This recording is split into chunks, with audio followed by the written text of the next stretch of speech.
Welcome, everybody, to the Investors Podcast 2.0 Wealth Mindset, where we dive into the minds of the successful real estate entrepreneur to uncover the tips and tricks that have allowed them to keep moving forward. I am your host, Scott Bauer, and I'm excited that you're here with us. Welcome back, everybody. Another episode of the Investors Podcast, and I am your host, Scott Bauer. Really excited today because we're going to look at another aspect of real estate investment that is going to get you excited, I'm pretty sure. So, Brandon Pfannenstiel with us today. Brandon, welcome to the call. How are you? Good, man. What's up? Thanks for having me. Love to have you here. It's exciting.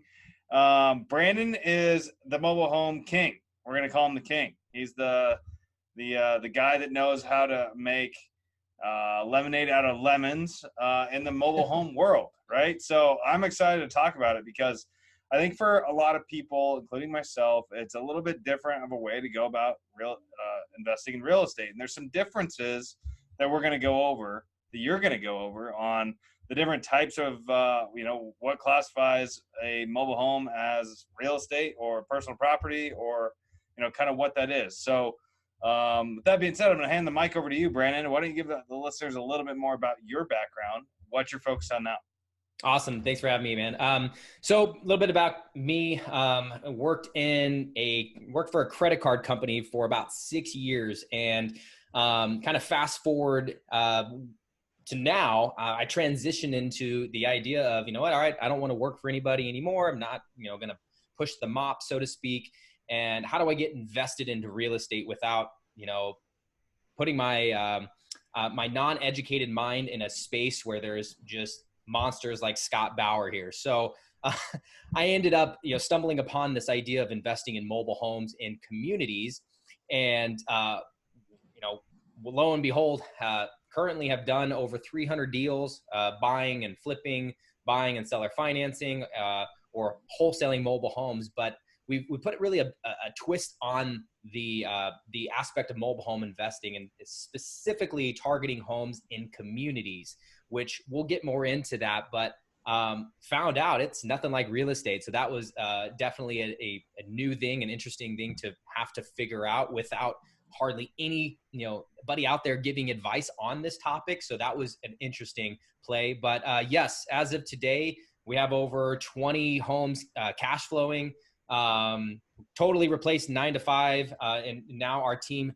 simply focuses on flipping and wholesaling now that we have the passive portfolio in a pretty good position to sustain the business. So I carry a license out here in Arizona, and we target all of the Phoenix, Maricopa County area. And then we just transition into doing deals out in Tucson. So we're making big steps for our small company. But yeah, that's kind of me in a nutshell as far as our business. Well, so when you say you're carrying a license, that's not a real estate license, though, right? Or is it? No, so it's called a D8 manufactured housing license, and that allows me to buy and sell manufactured homes in communities more than 2 a year. So there are, you are able to purchase properties in parks without a license, but you're limited to how many you can do. But this also allows us to transport manufactured homes if you want to remove it from one location to another. So, having connections with, park owners who are the true big real estate guys in my arena, well, it allows us to have, a say. It allows us to show that we know what we're doing because we carry that license, and we can also connect them with, transportation companies and moving homes. So that's really what that license is customized for. And we more so are looked at as a broker, a real estate broker, if you want to label it as that, than anything else. So when you mentioned communities, those of you or those that are listening to this that don't know what you mean by when you say communities, what define that? Yeah. So, we've heard the terms trailer parks, mobile home parks, mobile home communities, Sure. but it's leased land. You're essentially leasing a lot where the home is planted, and you're signing a storage agreement so you can store that property in the community, pay a monthly lot rent, and you have to go through similar residence applications for residency as you would at an apartment complex. So that's kind of everything in a nutshell. Okay.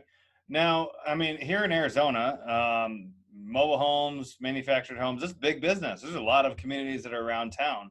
Is there certain niche, like parts of, like, I don't know, when the trailers were made that makes a difference, or like, are there newer communities compared to older communities, or are there opportunities really in all of them? Yeah. So kind of, to answer that question head on, I'll probably take it a step further.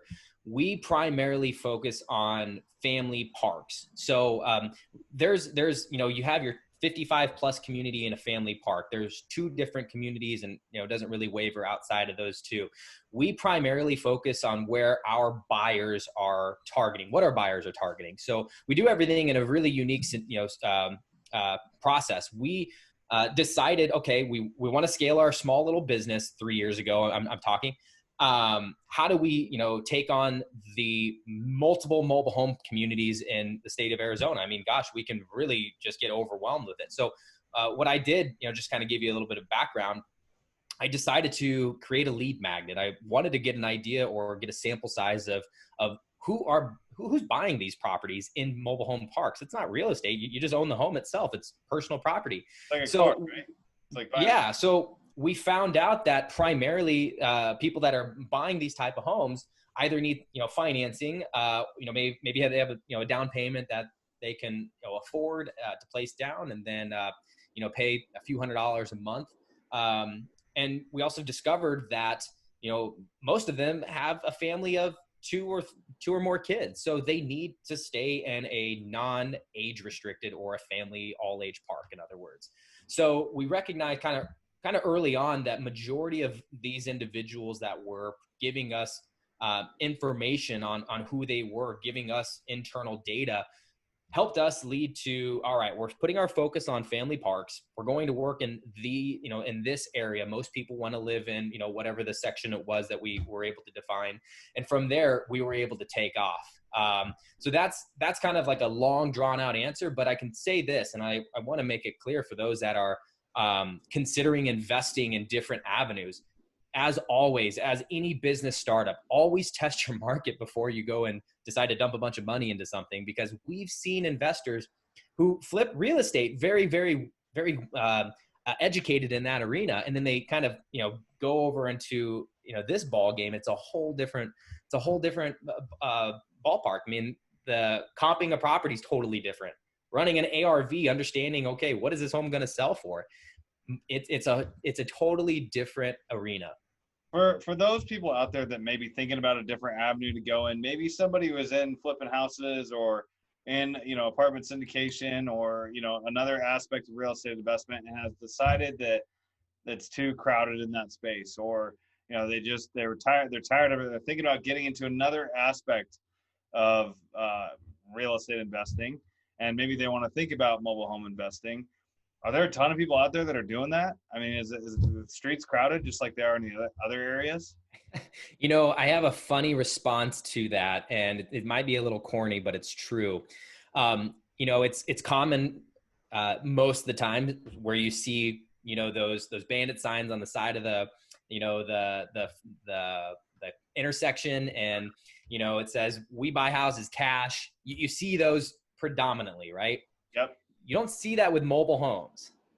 You hardly ever see that. And even if you drive around a mobile home community, it's very seldom you're going to see, those signs. So to go a step further, simply no, there are hardly anybody, doing what we're doing. So, this is a great business for those that they want to take another swing, but they want to swing at it from a different position. And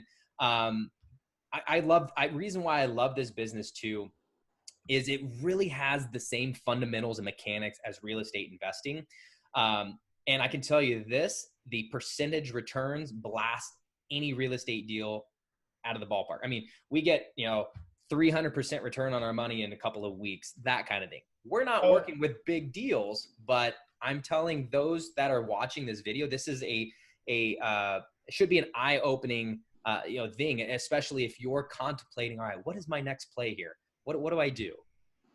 So, I mean, so you're talking about more of a volume business, right? Where each individual, sale or each individual transaction might not be, the massive scale, but if you do this at volume, you can make some significant money, right? Absolutely. Yeah. You're not, quitting your job after your first deal by any means. It's a constant, retrieving of business so that you can resell. But the good thing is, with very little competition, it's easy to scale that volume up as long as you have the resources in place. So yeah, we've seen, once upon a time, our average flips were about 2 to 3 a month, and now we're averaging about 6, 7 a month. Just able to put the systems in place, have a team of people, and then the cool thing is not having too many shoulders we're bumping into with other competitors, other investors. Right. Yeah. I mean, it's not a very crowded space. The streets aren't crowded, so you have more opportunities to really make a name for yourself and to be that person, that go-to person for the parks. Now, like, what dollar are we talking about on different mobile homes? I know that because you said that it's not real estate, meaning that it's not on the land; it's in a park. So, are these $50,000 trailers that are on, or manufactured homes that are in the park? Are they $5,000? I mean, what kind of numbers are we talking about? Just to give the listeners a little bit more of an idea of what we're talking about. Yeah. So with these homes not being affixed to land, it's simply the structure, the foundation itself that we own, and that really can drop your numbers drastically if you're comparing a personal property mobile home to a real estate a mobile home real property, if you will. And we do we do both. We'll buy homes on land that are affixed and is considered real estate. But we predominantly work with, personal property mobile homes because, we're buying properties as low as $0. We bought a home. It was insane. So you want me to break down that deal just for those that are watching? Yeah, I mean, might as well do it quick. $0. I like awesome. That. So I'll round down so I don't overhype the video, but I can tell you, I promise you, we bought the home for nothing. So okay, we communicated with one of our parks that we have a relationship with, and that ongoing relationship building is key in our business because we can get fed these properties. So this one in particular was a pretty beat up home, and a previous druggie lived in there. It was very obvious, and the park was kind of in a predicament. They were either going to move the home out of the community, and that cost them a minimum of $5,000, and then they got to bring a new one in, or a home that is above a 2000 year make. That being said, it just didn't make sense for them to do that, but that was really their option. So I said, hey, look, we can help you guys out, but the thing is, you guys got to nearly pay me for this home. This home is in terrible condition. So here's what I'll do. I'll take the home off your hands. You guys give me the title. I want it $0. I don't want to pay a single thing for the home. And I want you to give me 3 months lot rent for free. So I want 3 months that I don't have to be obligated or strapped to paying a payment to you guys. So this will allow me to, get it back into stable condition and put it on the market. Well, fast forward about 60 days. We didn't even need our full 90-day lot rent that was given to us for free. We were able to put about $17,000 into it. So we're into about 17, 18, and we ended up selling it for 31,000 cash. Was it the same unit? Same unit. So I rounded down because it was 32, but I want to be somewhat humble here. So we sold it for $31,000 cash in about 60 days from the time we took title and the time we dispositioned the property. So yes, these are not giant numbers here, but you guys can kind of see the return on your investment is outstanding. And yes, you can get these for free. Well, I mean, you basically did a 200% return on that 1732. I mean, that's a great deal, right? Does this happen frequently? Because obviously that's probably a rare occurrence. You don't get a free mobile homes all the time, right? Yeah, yeah. And I would say I wish that happened more so, but usually we're buying these homes, less than $10,000. That's a target goal for us.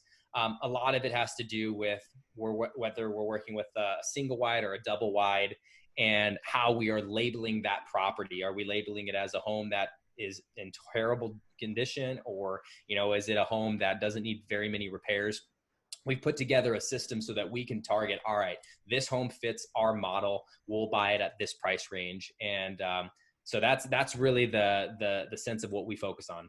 How big of a scope can it go? I mean, is there legislation, are there laws in place that don't allow you to go out and buy large quantities of these? I know you mentioned earlier in the call that you now have a license, which allows you to do more than 2 in a community per year. But is that for everybody? I mean, is it hard to get a license if somebody, because let's be honest, 2 is not enough, right? Especially when you're talking about a volume business. Do you have to get your license in order to really scale this operation? Oh yeah. I mean, you're not going to get far with 2 homes. Yeah. If you're going to put full effort into mobile home investing. If you're, you know, a full-time real estate investor and you want to do a couple of deals a year, there's no point in going out and taking tests and doing all of the, you know, the mundane stuff that they make you do in order to get that license. But that license, you know, especially for us, we're just 100% mobile homes. That allows us to stay in, you know, the entire, you know, state of Arizona. If we want to go up north, go south, we just mentioned we're going out to Tucson and really ramping things up over there. That allows us to buy an unlimited amount of mobile homes, as many as we can. As many as you can, and really that's just part of the game, right? You have to have a license to be part of the game. Yeah, exactly. Do you think that, I mean, are mobile homes going away, or are they staying around? I mean, are they, you know, is that a growing housing, or is that a shortage that we're going to see in the future? Yeah, we got an article in I got an email the other day. Arizona's, I believe, nearly tripled their mobile home sales in the last year. A lot of investors are in the game buying mobile home parks. Some big guy out in the East Coast came out here and dumped about $230 million into 4 or 5 mobile home parks, and some of them are communities that we have our homes in. So it's kind of nice to see some of these bigger guys come in, because what they'll do is they'll clean up the park and, you know, get the trash out, bring the new in, and that kind of thing. But yeah, we're seeing these numbers grow drastically from the aspect of home sales. Mobile home sales have been growing, and we play a really small part in that, I believe. And, you know, so yeah, that definitely makes us feel comfortable knowing that this shouldn't phase out.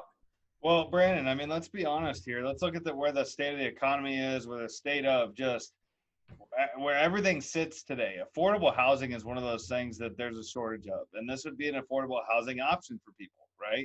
I mean, you're talking about $30,000 here, probably. I mean, what is like the highest mobile home you've ever seen sold in a park? You know, it's amazing where some of these homes can sell for.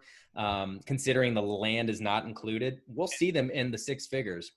Really? Now, it's insane, but we really harp, and we actually have a video that has about 15,000 views, and it's a really garbage video that we put on YouTube. And let's just say I'm not an editor, and we really push buying used versus new, because it's just like a car. As soon as you buy that car and you drive it off the lot, it devalues, right? So, speak of the devil, I mean, these titles are registered, the mobile homes are registered at Arizona Department of Transportation. It's a car title. You're going to the DMV. So yeah, we really push for folks to stay under $50,000, whether they buy from us or someone else, because it's really a realistic number that is affordable for them. And you have a good pool of buyers that in some cases have that kind of cash on hand. Well, and I mean, when you're talking about these buyers, are these buyers that are investing in the homes with you and then you're putting a tenant in place? Or these buyers that are actually buying the homes to move into it? Or is it a mix of both? You know, so there's a couple of ways to spin it. So right now we're predominantly focused on people that are buying the homes to live in the property themselves.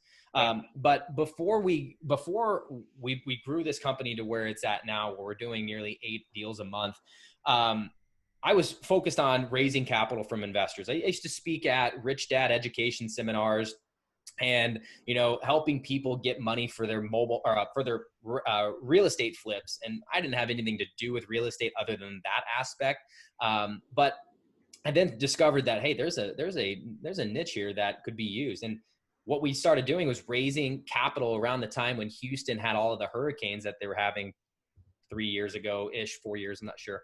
So that being said, what you can do is you raise capital from investors, secure their money with a mobile home, and which is what we were doing, give them a nice rate of return on their money, and then just wrap the note and cash flow on it. So that was our first and only exit strategy 4 years ago. And now we've discovered that, okay, there are buyers out there that are not investors. They're going to buy the home and fix the home up themselves. Most buyers that we work with are in the construction field. So this is the type of work that they're, good with. So they're willing to buy a home that's in a distressed position, do the repairs themselves, because now they're getting a discount on the property. They're getting it at a wholesale price. Their intention is to buy the home and fix it up and live in it themselves. And you can really set it up to where they are paying you on a seller finance agreement between you both, or you really just maybe target finding a cash buyer. They're both out there. Absolutely, they're both out there. Well, I mean, what if somebody wants to learn how to do this? You mentioned earlier in the call, you kind of had to pave your own way trying to figure this out, right? And that's the tough way to go. Of course, we both know, because we've been in similar circles in the past, that the way to go is to learn by other people that have done it. So, I mean, what if somebody wants to learn from somebody else? You mentioned there's nobody else. Is that still the case? Yeah. So I will say this. You're less likely to find somebody doing what we're doing to help you put systems in place so that someone can point you over here versus over there. So someone can keep you on the right trajectory to get to where you want to be with this business. If you want to take off and make this into a fully operating business that generates $7,000 a month in cash flows, and your flips, you're flipping, $30,000 in revenue a month. I mean, there's nobody out there putting these systems, these tools, and teaching this kind of education. I had to go through the ringer and go through all of the headaches of, calling specific, governmental agencies and finding out how to do these type of transfers of titles and just all these just erroneous little minute things. So what we put together is a webinar. So anybody that becomes, that is interested in seeking this as a possible tool in their tool bucket, go to our webinar. We put together about a 30-minute webinar. It's free. Just go check it out. We're going to go over the deals that we put together, give you some inside information on how you buy these properties. And we really want to push people to become, qualified lead generators, because you got to get creative, because regardless of a small market, you want to be you don't want to start off mediocre. So what we've really pushed into a lot of our students is getting them to think outside of the box with lead generating. And this can help out with real estate deals as well. We do several real estate deals every year with the systems that we put together. So I really push those that are curious about investing in mobile homes to our webinar. Check it out. It'll give you guys some really good tips. Well, I mean, we'll make sure to add a link to that in the show notes. Is there a quick and easy way we can say it on the phone in case somebody's listening to this in the car? Yeah. So webinar.mhgacademy.com. That's Mobile Home Guyz, mhgacademy.com. Webinar.mhgacademy.com. Go there. Go through the 30-minute webinar. We made it fun, exciting. We go over case studies. We break down how to do wholesale flips and seller finance these deals. And we really open you guys up to our world. And we really want those that are seeking a different approach to real estate to have access to somebody that has gone through the hell. I don't know if I can say that on here, gone through all of the crap. So we want to help you guys make sure that you start off in the right way. Well, I appreciate you sharing that with all the listeners here. I know they do as well. If for you listeners that have stuck with us up to this point, that means you're interested. So make sure you go to webinar.mhg.academy, or is there no dot? Nope, no dot. No dot. So webinar.mhgacademy.com, right? Got it. Perfect. All right. So we're going to make sure to add that in the show notes. So if you're driving the car, pull over, check out the show notes. You'll be able to click the link right then and there. maybe turn that webinar on when you're in the car. Don't watch it, of course. Make sure you watch the road, but you can listen to it while you're in the car. And I think, Brandon, it's a unique play, man. I mean, it really is. It's unique, and you've done a really good job of making a name for yourself and really understanding how to crush this type of business for sure. Like you said, the streets are not packed in this specific way of doing real estate business. And I mean, the sky's the limit, man. Because I think you're right when you said earlier in the call that, you know, the affordable living, affordable housing there's a shortage of that, and you're there to solve that problem. So that's great. 100%. Yep. Any last words to say to the listeners here? No, guys, make sure yes, I guess, yes. Don't stand on the sidelines, whether you're flipping houses or maybe you need a different approach because things are tough, market's tough. Look at those avenues and continue to craft your game. I know that with this small little mobile home business that we blew up, it allows us to understand how to flip real estate in a lot of areas. So this has been such a blessing for my wife and I. We bought a couple of rental properties this past year from folks that wanted to downgrade into mobile homes. And this is just an awesome approach to, staying out in the field, continue to tune up your habits and really just keep your game in check. So for those that are having a tough time keeping things fresh, check this out. Go to the webinar. I mean, it's a one-stop shop, man. I think all the listeners should take advantage of it, regardless of whether you want to get involved or not. It's, what'd you say, 30 minutes? You at least get an idea of what you're talking about. And if they want to take the next step, all they are is a button away, a click away, right? Yep. That's it. So that's phenomenal. Once again, thank you for being here. We have a lightning round. I can't forget about the lightning round. Are you ready for some lightning round questions? Oh, gosh, yes. Let's do it. Okay, let's do it. So number one, how important do you feel your mindset is on the success of your business? And this is actually very applicable to what we just talked about. I mean, to me, it's a do or die mentality. I think, right. There's you have no choice but to continue to move forward if you have no other choice. So for me, that's how I looked at it. So having your mindset in play and in a good shape. I know for us, my wife and I are really involved with our church. So I think using this business as our ministry has really motivated us to continue to move forward and continue to get better.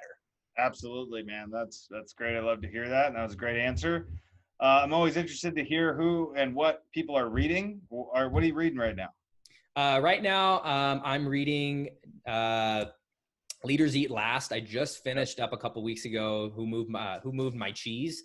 So that was pretty, helpful considering the circumstances that we're in during COVID season. So yeah, that's the last book we read. What are you trying to learn? Honestly, I'm trying to learn to be a better husband. And totally unrelated to, I guess in a sense, business. My wife and I work together in a sense. She's a realtor, but we do cross paths. So trying to just be a better husband, turn off the business mind at 5 o'clock, and time to be a husband, wear that hat. And so that's one of my main focuses. And we're going to go the distance, so we need to make sure that's in place. Very true. Very, very true. Happy wife, happy life, right? What is your superpower? I can guess, but what is it? My superpower is lead generating. How we've generated the amount of leads that have, are now a part of our buyers list. That right there is my biggest superpower. All the other stuff just kind of follows it. Getting our homes dispositioned. Phenomenal. That's a good superpower to have. You can't have any business without lead gen, so that's great. What about giving back? Obviously, you're giving back your knowledge in the form of this webinar, but what else do you do to give back? Yeah, so as mentioned, I don't want to totally harp on this, but we're really involved in our church, so we volunteer every weekend, and we've been doing that for years. And I think it's important to bring ourselves outside of our own world and meet people where they're at. So that's one of our primary focuses within our personal lives. I like it, man. That's a great place to get back. Last question. Where can the listeners find you if they don't want to go to the webinar, but they want to talk? You know, I don't know. They want to give you a phone call, send you an email, or find you on social media. I mean, where can they find you?